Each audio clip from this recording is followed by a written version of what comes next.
নমস্কার, কেমন আছো সবাই? অনুর লাইফস্টাইলে আরেকটা নতুন ব্লগে তোমাদেরকে স্বাগত জানাই। আর এখন হলো প্রায় ওই 7:45 মতো। আর দেখো কি অবস্থা, এখনো পর্যন্ত কিন্তু কুয়াশা ঠিক করে কাটেনি, আর রোদও ওঠেনি, আর একদম মেঘলা হয়ে আছে। মানে আকাশবাবু যেন একদম গম্ভীর করে আছে মুখটা। তো যাই হোক, এখন কিন্তু আমি যাচ্ছি একটু নদীর রাস্তাতে, ওখানটাতে একটু মাছ কেনার জন্য। আজকে সেরকমভাবে বিশেষ কিছু মাছ নেই বাড়িতে, তো সেই জন্য পরে একজন মাছ ব্যাপারী যাচ্ছিল, তাই জন্য ভাবলাম যে একটু চিংড়ি মাছ কিনবো। দেখো এই যে নদীর সাইডটাকে দেখাচ্ছি, পুরো অন্ধকার হয়ে আছে। কিছু কিছু সময় পুরো এটা কত সুন্দর দেখায়, আর এখন দেখো পুরো একদম অন্ধকার চারিদিকটা, আর পুরো কুয়াশা ভর্তি হয়ে আছে। আর এই যে দাদুটা মাছ নিয়ে এসছে, আজকেরে কিন্তু আমাদের পাড়াতে নতুন। তো চিংড়ি মাছ আর এই ট্যাংরা মাছ নিয়ে এসে, ট্যাংরা মাছ আমাদের বাড়িতে কেউ খায় না, তাই নিয়ে নিলাম এই চিংড়ি মাছ একটু। তো 100 চিংড়ি মাছ নিয়েছি 20 টাকা দিয়ে।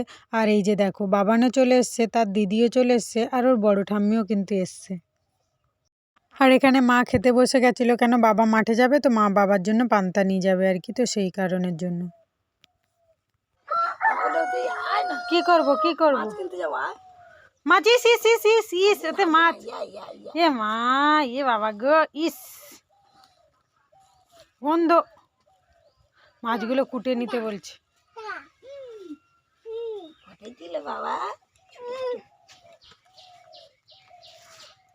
বাবা, লুক অ্যাট মি।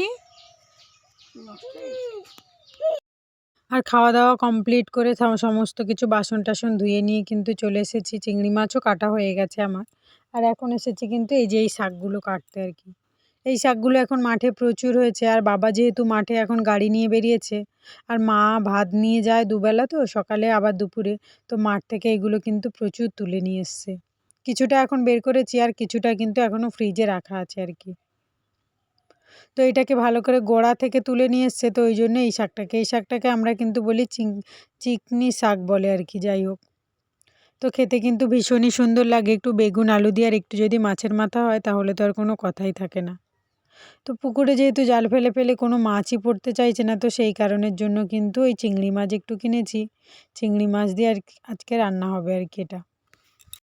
আর আমার কিন্তু এই সমস্ত জিনিস খেতে খুবই ভালো লাগে, তো সেই কারণের জন্য মা কিন্তু গিয়ে তুলে নিয়ে এসছে। মা কোনো সময় তোলে না, আর এটা যেহেতু মাদের বাড়িতে আমি প্রচুর খেতাম, আগে মা বোন দিয়ে যেত, আর এখন যেহেতু বোন বাড়িতে নেই, ওতে ওই জন্য মা এখান থেকে তুলে নিয়ে এসছে আর কি আমার জন্য মাঠ থেকে। আর আজকের একটুখানি রান্না করব মূলো শাক, তাই জন্য মূলোও তুলে নিয়ে এসছে। মূলো একটু চচ্চড়ি করবে বলছে, তো আজকের আর করব না, আজকে শুধু মূলো শাকের ভাজা করব আর কি। আর তারপরে দেখো মা একটু জাল ফেলেছিল, এই কটা মৌরালা মাছ পড়েছে, এটাকে কিন্তু একটু রান্না করব ওই কাঁচা টমেটো দিয়ে। অন্য কোনো যেহেতু মাছ নেই, তো সেই জন্য এটাকে এরকম করছি আর কি। আর এই যে এদিকে দেখো বাবা এই ধানগুলোকে একটু পিটিয়ে নিচ্ছে, বাবা চলে এসছে বাড়িতে তাড়াতাড়ি, কেন ভাই গেছে মাঠে ওই জন্য। আর এখন মা টমেটো তুলছে, আমি ওখানটাতে টমেটোগুলোকে আনতে যাচ্ছি। কাঁচা টমেটো তোলা হবে কেন, এখনো পর্যন্ত টমেটো পেকে উঠতে পারেনি গাছ থেকে, তো সেই কারণের জন্য আর কি। এই তো এদিকে একটা ডেসে গেছে। হ্যাঁ, ডাঁসাটার দিকে তো এই লেদারগুলো তুলতে এলাম। কি জানি কাঁচা টমেটোর কিরম লাগবে। এমা খাওয়ানি না, খাওয়ানি চলে এখানে করবে। এই তো একটা পেকেছে কই ওনাটা। হ্যাঁ, কি জানি কাঁচা টমেটো কিনে খাইনি কোনোদিন। কই খেলাম, কদিন রান্না হচ্ছে কাঁচা টমেটো। ডাঁসার কি টমেটো রান্না হয়েছে? ডাঁসা এই তো এখানে কটা আছে, ধরো নেবে। কিসে নেবো, দাও।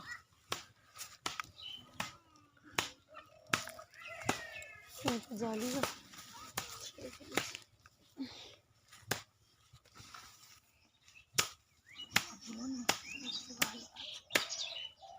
আছে, জল নেই বলে নেই। হ্যাঁ, জল নেই তো আজকে জল দিয়ে, এখন জল দিয়ে দিলে তো হয়। এটাতে মোটর তো খাটানো আছে। কটা আছে? হয়েছে এখানে অনেকগুলো, 3 3 6 7। শুরু করে কাটবে, ঠিক আছে। আর এই যে মাছগুলোকে আমি ভালো করে ভেজে নিচ্ছিলাম। মৌরালা মাছ তো যদি টক রান্না হয় মাছ বেশি ভাজতে লাগে না, কিন্তু আমাদের এই মাছ একটু যদি বেশি ভাজা না হয় তাহলে কিন্তু কেউই খেতে চায় না আর কি। তো সেই জন্য এই মাছগুলোকে দেখো একটা পিঠ তো সুন্দর করে হয়ে গেছে, আর একটা পিঠ কিন্তু আমি সুন্দর করে ভেজে নিলাম। দেখো ভাজাটা কত সুন্দর হয়ে গেছে। দাঁড়াও এবার নামিয়ে নিয়ে এবার তরকারিটাকে বসাবো আর কি। আর এই যে বাবানের একটু তরকারি বসিয়ে দিয়েছি। বাবানের তরকারি বলতে একটু মাংস ছিল 3-4 পিস মতো। ও যেহেতু সলিড মাংস আর এমনি তো খায় না, ওই জন্য একটু স্যুপ মতো বানিয়ে দেবো আর কি। তো প্রথমে একটু জিরে ফোড়ন দিয়ে দিয়েছি, দিয়ে তারপরে কিন্তু সমস্ত সবজি মাংস টাংসগুলো দিয়ে দিয়েছি, দিয়ে ভেজে নামিয়ে রাখবো। আর তারপরে কিন্তু এদিকে এটা কষতে কষতে আমি একটু টমেটোগুলোকে কেটে নেব। আর এদিকে চিংড়ি শাক আর মূলো শাক তো আমার বাছাই আছে, শুধু বসিয়ে দিলেই হয়ে যাবে। এই টমেটোটা কাটা ছিল না, টমেটোটাকে এখন ভালো করে আমি কেটে নিচ্ছি। আর ওদিকে বাবানের তরকারিটাও হয়ে গেছে, আর এদিকে দেখো টমেটোটাকে আমি বসিয়েও দিয়েছি। আর কাঁচা টমেটোর তরকারি তো আমি কিন্তু সত্যি কথা বলছি খুব একটা ভালো করিনি। আগে তো কোনো দিনই করিনি, খেয়েছি হয়তো কিন্তু আমি কোনো দিন করিনি। কিন্তু দেখো এত সুন্দর লেগেছিল কি বলবো তোমাদেরকে। তো টমেটোটাকে দেখো ভালো করে একটু এরকম করে লবণ হলুদ লঙ্কা টঙ্কা দিয়ে ভালো করে কষিয়ে নিয়ে সামান্য একটু জল দিয়ে দিতে হবে, দিয়ে ভালো করে ঘেঁটে ঘেঁটে আসলে তারপরে জল দিতে হবে আর কি। যেহেতু কাঁচা টমেটো, ও তো জল দিয়ে দিলে আর একদমই গলে যাবে না, তাই জন্য কিন্তু কষাটা ভালো করে মেন আর কি। এই যে দেখো পুরো টমেটোর মতো একদম গলে ফ্যান হয়ে গেছে। আর এরপরেই কিন্তু আমি ওকেতে দিয়ে দেবো একটু জল, ব্যাস কষা তো কমপ্লিট, এবার একটুখানি জল দিয়ে দিলাম। এবার ভালো করে ফুটে গেলেই মাছটাকে দিয়ে দিলেই রেডি হয়ে যাবে। এদিকে এটা ফুটতে থাক, জল দিয়ে দিয়েছি, আর এটাকে আমি বাবানের খাবারটাকে ততক্ষণ প্রেসারে বসিয়ে দিই। ওর আজকের আর ভাত দেবো না এর মধ্যে, যেহেতু স্যুপ করব। আর হয়ে গেলে কিন্তু একটুখানি গোলমরিচ দিয়ে নামিয়ে নেবো। ব্যাস এদিকটা হয়ে এসছে, ঢাকনাটা খুলে দেখি, ব্যাস এই তো কত সুন্দর হয়ে এসছে দেখো। আর মাছও কিন্তু আমি দিয়ে দিয়েছি, এবারে কিন্তু নামিয়ে নেবো। দারুণ টেস্ট হয়েছে কি বলবো, মানে এত সুন্দর টেস্ট হয়েছে। সামান্য একটু লবণ কম হয়েছিল, তা লবণটাকেও কিন্তু আমি এখন দিয়ে দিয়েছি। আর এই যে দেখো নামিয়ে নিলাম, এত সুন্দর কালার এসেছে আর খেতেও কিন্তু দুর্দান্ত হয়েছিল। আর এদিকে দেখো একটা তরকারি হতে না হতেই ভাত হয়ে গেছে। যাই হোক, তা ভাতের মাঠটাকে সরিয়ে দিয়ে এখন ফুলকপির ভাজাটা করব। ফুলকপির ভাজা হয়ে গেলে কিন্তু তারপরে আমি করব ওই চিকনি শাক যেটা, ওটা যেহেতু হতে টাইম লাগে তো ওই জন্য। আর ভাজাটা তাড়াতাড়ি হয়ে গেছে, ব্যাস ফুলকপির ভাজা হয়ে গেছে। এবারে দেখো আমি দিয়ে দিলাম চিংড়ি মাছগুলোকে। আর চিংড়ি মাছগুলোকে ভালো করে ভেজে নিয়েছি, নিয়ে তেলে একটু কিন্তু ফোড়ন দিয়ে আর তাতে কিন্তু পেঁয়াজ আর রসুনগুলো দিয়ে দিয়েছি। দিয়ে ভালো করে নেড়েচেড়ে ভাজা হয়ে আসলে আর দিয়ে দেবো কিন্তু শাকটাকে। শাকটাকে অনেকে ভাপিয়ে নেয়, ভাপিয়ে নিলে আর কি টক টক টাইপসের একটা ভাব থাকে, তো সেটা থাকে না। কিন্তু আমি এটাকে কিন্তু একদমই ভাপিয়ে নেবো না, কেন এমনিতেই কিন্তু দুর্দান্ত লাগে খেতে। দেখো তেলের উপরে দিয়ে দিয়েছি, আর এই যে দেখো কতটা শাক দিয়েছি, আর যেহেতু বেগুন দেবো তার জন্য কিন্তু একটু ঘন্ট ঘন্ট মতনই হয়ে যাবে। আর এতে না সবজির থেকে একটুখানি শাকটাকে বেশি রাখতে হয়, কেন শাক যদি কম হয়ে যায় আর সবজিদের যদি বেশি হয়ে যায় না, একদমই ভাল লাগবে না। আর এর আলুগুলো একদম সরু সরু করে কাটতে হবে, কেন জল দেবো না যেহেতু, পুরো একদম হয়ে যাবে। কিন্তু আজকের না আমি একটুখানি জল দেবো, যেহেতু শাকগুলো তুলে নিয়ে এসে ফ্রিজে ছিল, তো ওই জন্য পরে একটু শক্ত শক্ত মতো হয়েছে। তো সেই কারণের জন্য কিন্তু আমি সামান্য জল দেবো এতে আর কি। দেখো ভালো করে নেড়ে চেড়ে লবণ দিয়ে আর একটু লবণ হলুদ লঙ্কা দিয়ে কিন্তু আমি চাপা দিয়ে দেবো।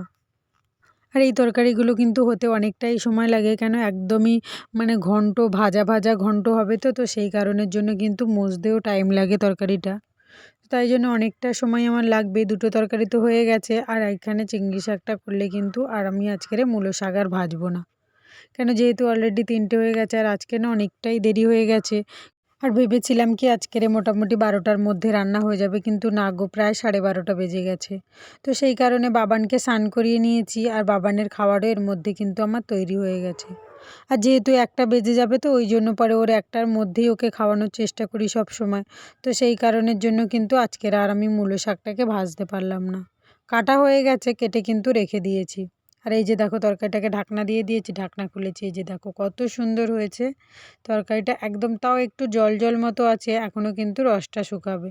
আর এতে কিন্তু একদমই উনান জাল দেওয়া যাবে না, যেহেতু উনানে হবে একদম মানে হালকা আঁচেতেই হবে। কিন্তু দেখো আমার উনানটা একদমই সেরমভাবে জ্বলছে না, আর হালকা আঁচে করছে। এই দেখো কত সুন্দর হয়ে গেছে, এবারে আমি নামিয়ে নেব। আর তারপরে কিন্তু তোমাদের সাথে দেখা হচ্ছে সেই 3:45-4টের সময়। এই সময় বাবানও ঘুম থেকে উঠে পড়েছে, আর উঠে গিয়ে কিন্তু কোলের উপরে উঠে আছে আর কি।